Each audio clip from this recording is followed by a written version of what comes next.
ആ ഗായത്രിയെ ഉപാസിക്കുന്ന ബ്രാഹ്മണർക്ക് എന്താണ് മറ്റു പ്രയോജനം എന്ന് വെച്ചാൽ, ന കേചിത് ദാരുണ കേചിത് ഗ്രഹാ സൂര്യാദയോ ദേവി തേജസ്യ സൗമ്യ ജായന്തേ ശിവാ ശിവതരാ സദാ.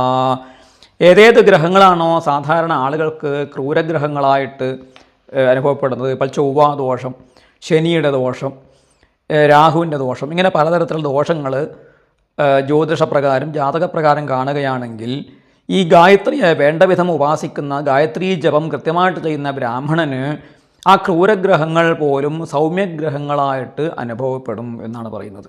അപ്പോൾ ആ ഗായത്രി ജപം കൊണ്ട് സകല ഗ്രഹദോഷങ്ങളെയും ശമിപ്പിക്കാൻ സാധിക്കും. അത്രയും ശക്തി ഗായത്രി മന്ത്രത്തിനുണ്ട് എന്ന് പറയുന്നു. അതുകൊണ്ട് ബ്രാഹ്മണൻ ഒരിക്കലും, ബ്രാഹ്മണ ക്ഷത്രിയ വൈശ്യന്മാർ പ്രത്യേകിച്ചും സന്ധ്യോപാസനം മുടക്കാൻ പാടില്ല. ഗായത്രി ജപം വളരെ കൃത്യമായിട്ട് ചെയ്യുകയും വേണം.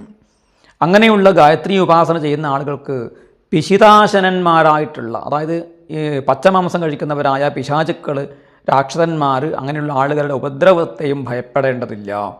അത്തരം ബ്രാഹ്മണരെ എല്ലാവരും പൂജിക്കുകയും ചെയ്യണം.